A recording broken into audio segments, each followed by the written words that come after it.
Yes, you spoke about the possibilities and the capacity of the Tinubu and Shettima ticket to deliver those renewed hope agenda, but it will take a lot of convincing to Nigerians to make them believe again if you're going back to the polls and saying, okay, yes, this is what we promised in 2023, whether or not you have performed or you have fulfilled them. But you look at what is happening. A prominent daughter of northern Nigeria, you think that you can match in influence, in eloquence, and in terms of stature with the likes of El Rufai, Atiku Abubakar, and some other top northern political leaders who are determined that President Bola Tinubu and the APC must be taken out of prominence and never to be re-elected. No, Atiku, Vice President Atiku Abubakar, I mean, he's a formidable, I think all of them, to be fair, all the members of the opposition, to be fair, a formidable opposition, they really are.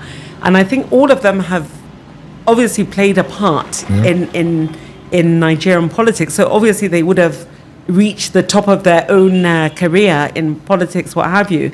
But honestly, I do not see, especially the way the opposition is emerging, I don't see how the opposition, as it is now, can unseat President Bola Ahmed Tinubu and Kashim Shettima. I just don't see it.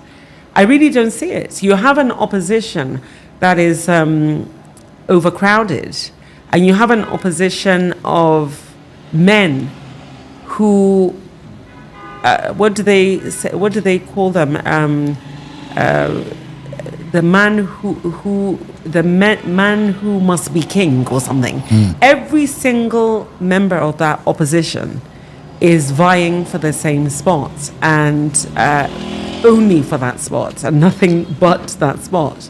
So that in and of itself, I think, creates a recipe, a little bit of a recipe for disaster. And I don't think Nasser El-Rufai, I don't think he's really a person that has the ability to take votes from, I think he's the one I can see from the Northwest.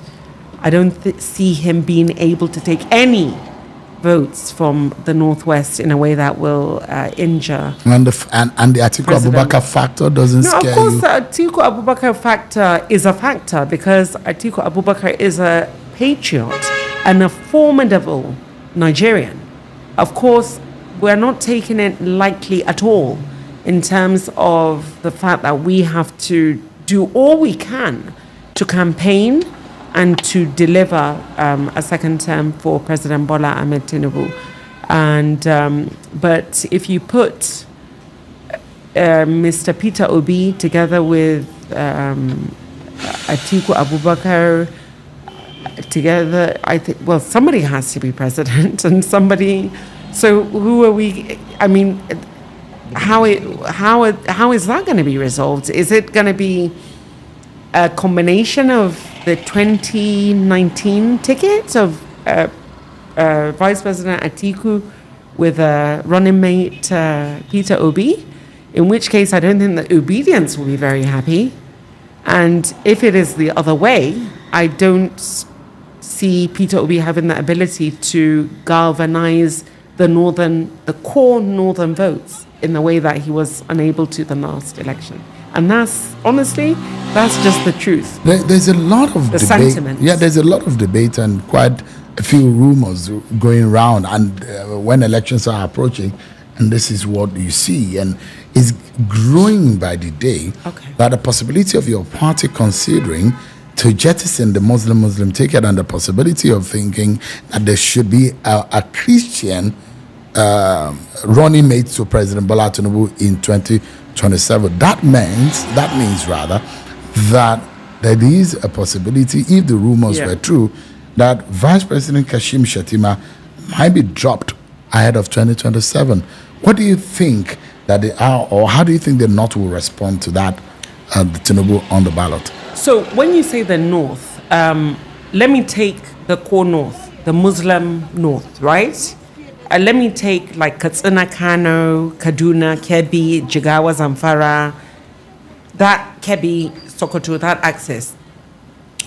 If that was to happen, I think people that say that may not understand the formula or the way politics is. You know, when you talk about politics, the sophistication of politics, the North and the North alone holds more of a key when it comes to the sophistication in politics. Of course, when you talk about education, we're looking at the South, West Coast, right? And you're talking about trade and maybe Southeastern.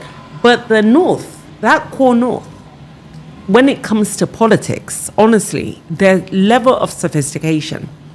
Now, Sheun, when you see every Megad, let's say the Malams, right? The one thing that you're going to see in his hand is a radio. Since I was small, I talked to you about me being a Fulani herdswoman. I come from a very rural area in Katsina State. All my family, all the people that I know that have never even been to school have a radio.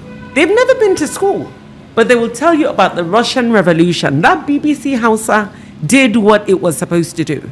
It will. My dad worked in BBC Hausa, so I really understood it from that level. When it comes to politics, that northern area really thrives on politics. That's the one thing that they feel they have a lot of control and power. So when you don't understand politics in the way they do, then you come at your own peril. So when you start making suppositions from the center, saying, let's change it from here and there, not understanding that these people, for them, politics is a way of life. They wait every 4 years to be able to line up. The man with his 4 wives and their 30 children, everybody's going to line up because that's where they know that they can have an impact in position in Nigeria.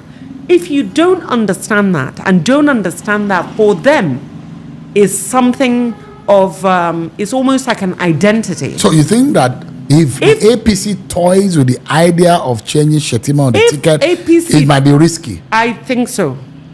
I really do. I think if we toy with changing the construct of what we have now is a problem.